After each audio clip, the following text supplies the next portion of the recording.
Thank you, Bob, for that terrific introduction. Jillian, thank you for revealing that I'm on my cleanse. Here you go. Toast to you. Clear water. Harder than you think. That's why you don't go to cocktail parties on day 3, okay? It's great to be here. Thank you so much. Want to thank Bob from NASDAQ, Paul McCulley of Pimco at our table, fantastic. Paul Taylor of Fitch, also great speech, for co-chairing a really amazing evening. I want to thank everyone for being here. I wear 2 hats. I've got my TheStreet.com hat and my CNBC hat. Hello, everyone. I was delighted when I was asked to introduce tonight's keynote speaker, Elisabeth DeMarse. And I want you to know who Elisabeth is, for those who don't, okay, because it's really important. I met Elisabeth 2.5 years ago when she came in to interview for position as CEO of TheStreet, the company I founded in 1996. I found her smart, I found her focused and driven, and I saw that she possessed a lot of knowledge on how to run an evolving digital media company that we didn't have, okay? And she understood the complete ever-changing world that all of us find ourselves in. She met all of our board members. It was unanimous, about the only thing that's ever been unanimous at that company. And we hired her, and it's been a real good move. Now, you got to know that Elisabeth is driven to succeed. It's innate in her DNA. She graduated cum laude from Wellesley, received an MBA from Harvard Business School, served on the Senate Committee on Presidential Campaign Activities in Washington. Those of us old enough know that's the Watergate Committee. Was an aide to Ed Koch, who, after becoming mayor, appointed her to a 4-year stint in the New York Commission on the status of women, which I think we'll be hearing some about tonight. After that, she found her way to Mike Bloomberg's shop. She was his 217th hire and stayed there for 10 years, a remarkable feat in itself. When Mike left to become mayor of New York City, she took a company called iLife and transformed it into something called Bankrate.com. I'm sure many of you who have followed news, business stories have written about Bankrate. Later, she founded CreditCards.com and sold that company to Bankrate. She's strategic. When she first arrived at TheStreet, she expressed grave concern about the sustainability of digital advertising as a revenue stream for publishers. I can't tell you how right her instincts were. It was just totally spot on, as many of us know in this room. Unlike pretty much everyone else, I think she saw the advertising debacle coming early, and it is a debacle, as we know, and immediately pivoted TheStreet towards subscriptions by acquiring the deal from Bruce Wasserstein's estate. She later added 2 more companies to our M&A platform. Dealflow Media does quite well. And then BoardX, which is a deal that just closed on Friday. It's a terrific database addition based in London. And I think that now with that deal, you can see that 85% of TheStreet's revenues are from subscription products. No, it's not just because advertising went down. Subscription also went up. Elisabeth is our 4th CEO, and it's my pleasure to be working with someone who's as smart and talented and knowledgeable about our business. At Bankrate, she had the nickname Hurricane Elisabeth because she was indefatigable. We just call her the boss. Since becoming TheStreet's chairman and CEO, Elisabeth has moved us forward, and it has made a huge difference for our company. She re-engineered the technology. We know how important that is, whether we like it or not, because it costs a fortune. Re-engineered editorial, helped us with subscription products, grew our financials. But most importantly, she changed the culture at TheStreet. Those of you who know me personally know that it was almost unbearable for me to go in that 4-year period. And she has made it fun for me. I go in every day. She's made it fun for my colleague Stephanie Link too, and for I hope everyone at TheStreet.com tables. You know what? I really did hate going in, and then I was kind of fired too, which was really bad. But true. And now I love going into 14 Wall Street, and I have close friends in the room who know that wasn't always the case. Elisabeth has got us moving forward. We still have a lot of work ahead. We've stopped burning cash. That's a delight. We started to see the revenue grow. What else can I tell you about Elisabeth? She's from the South, so it's not unusual to hear her say, "Let's feed the fox and keep the chickens alive." Please welcome the fabulous Elisabeth DeMarse.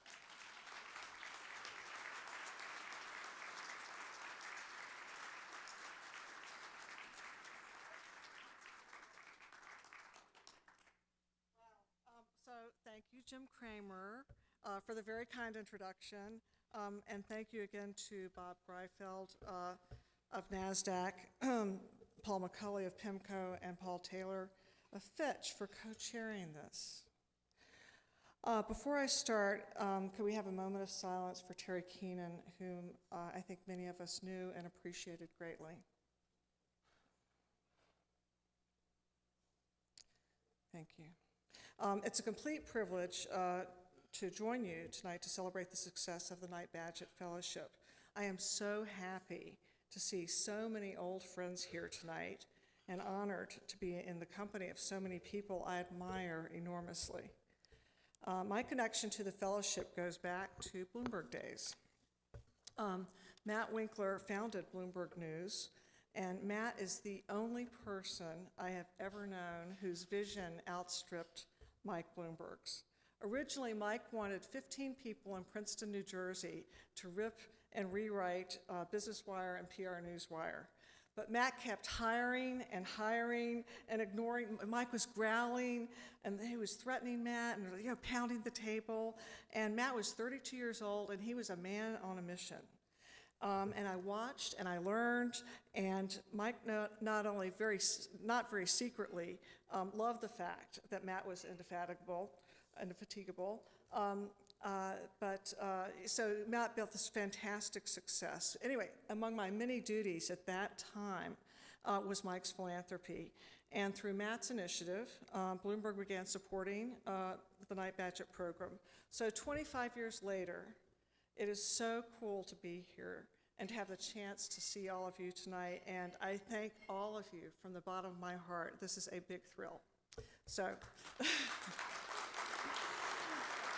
Yeah. So now to address the stated topic, which is digital changing journalism? Well, the short answer and the long answer is no. Every morning you have to get up and make the donuts. You have to do the work. And the work hasn't changed in decades, especially when it comes to covering business and finance. Frankly, I can't improve on the exciting and bullish speech that Gillian Tett gave here 2 years ago about the continued health of business journalism and business journalism in the digital age. It really is a very exciting time. Business news is in very good shape, is going to be in good shape, and is growing. There's something Darwinian about, there's a Darwinian beauty, I would say, to business news, which is if you help people make money, they will pay you for it. If you help people make money, they will pay you for it. So for example, TheStreet owns The Deal, which is the #1 news and information source for mergers and acquisitions, besides Bloomberg, and Reuters, and DealBook. It's sort of like Lake Wobegon. All of us in the M&A racket are #1. We sell The Deal on an enterprise basis to professional service firms. Our reporters are rock stars. How do I know this? Because Bloomberg keeps trying to hire them, and I have to counter, and it screws up my cost structure. So, but that's supply and demand. That's what makes a market. So business journalism, what is it? I grew up in the era of James Michaels, the legendary editor of Forbes. James Michaels defined your job as to be the drama critic of business. His complete phraseology was, oh, the wonder of it, oh, the pity of it, to be the drama critic of business. To tell the stories of money with flair and style. Thankfully, that has not changed in the digital age. In business and finance, you start with world events and war and peace, which dictate the largest, most liquid market, the $5 to $10 trillion per day, flowing throughout the unregulated currency markets, 85% dollar denominated. To me, the FX market is the most exciting market of all. Next, you have the dismal science of economics, dictating central bank policy and fixed income trading. 93 trillion in assets, trading 830 billion per day. The consequence of fiscal and monetary policy, very dry stuff. Unless you're a Felix Salmon in drama critic mode, or Paul McCulley saying, oh, the wonder of it, oh, the pity of it. The paradox of aggregation. Is that what you said? I think you did, yeah. It's awfully dry. But you make it interesting, and that's the point. And at a fraction of these two markets, we have the equity markets, half the market value of the fixed income markets. Despite the much larger size, of both the currency and bond market, the public and news media focus on the ups and downs of the stock market.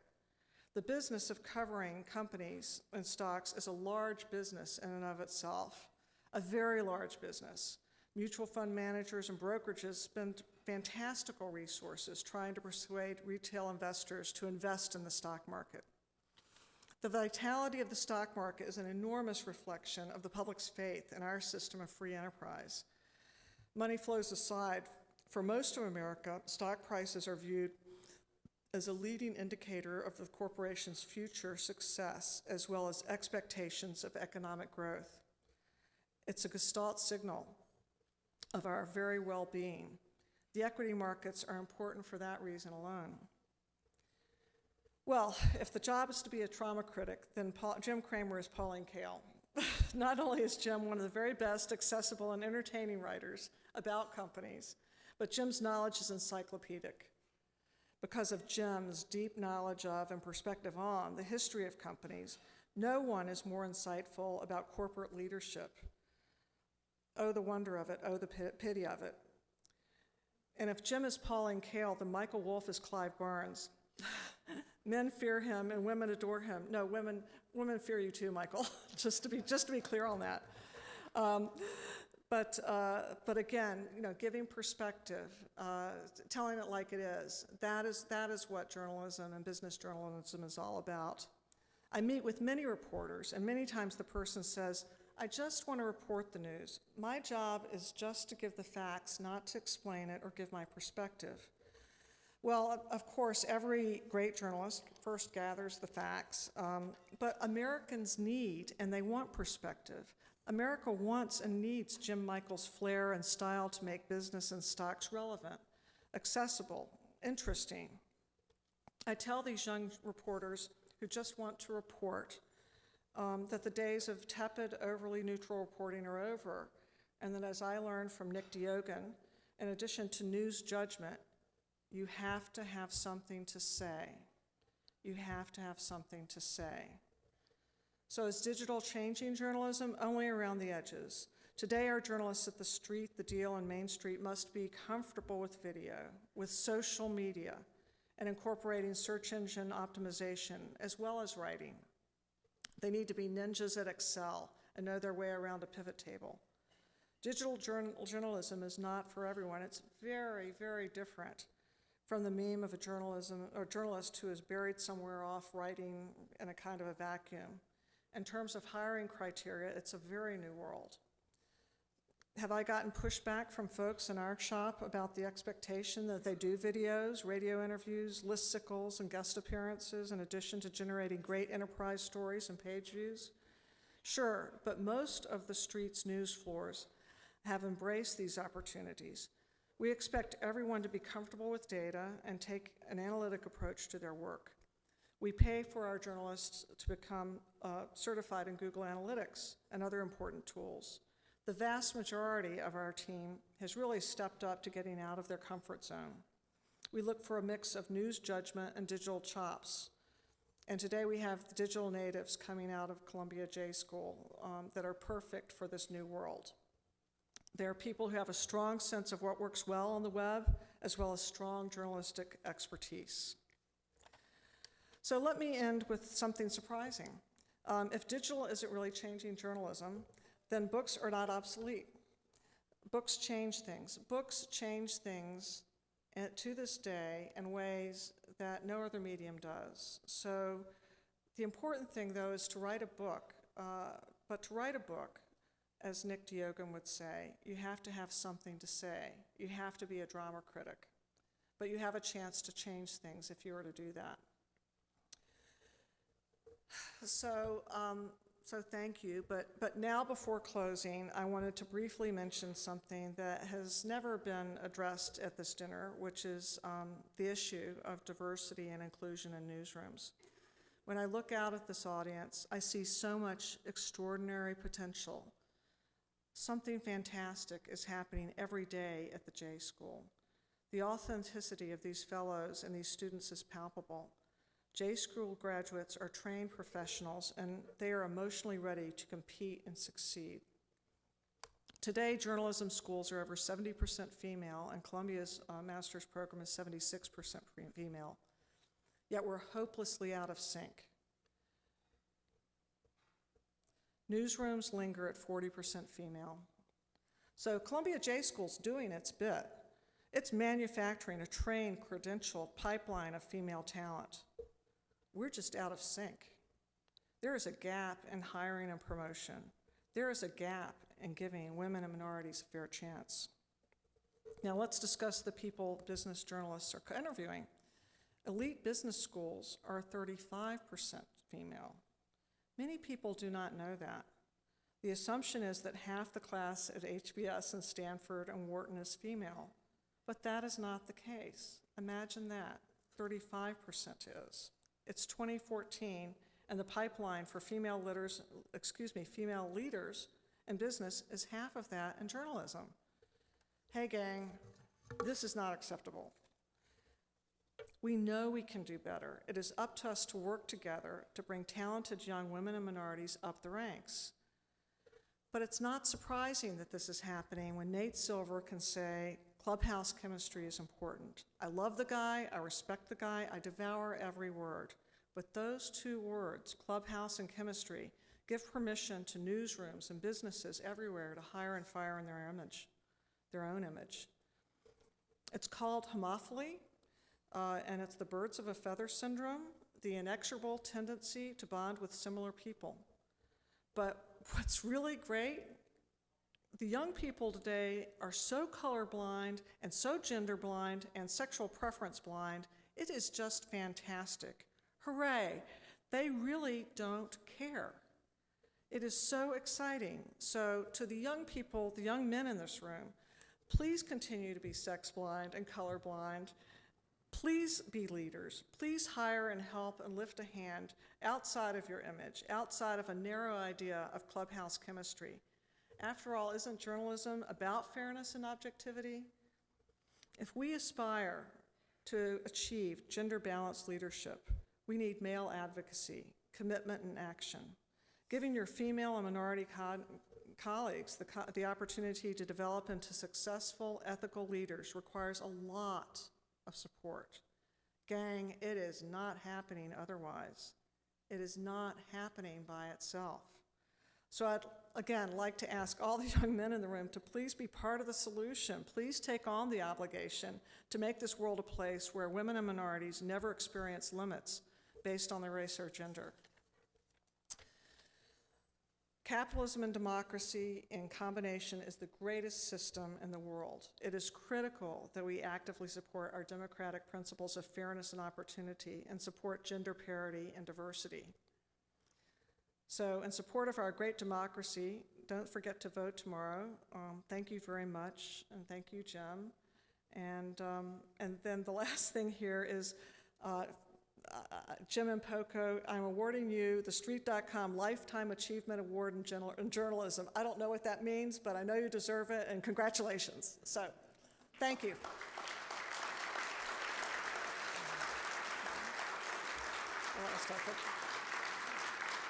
Thank you.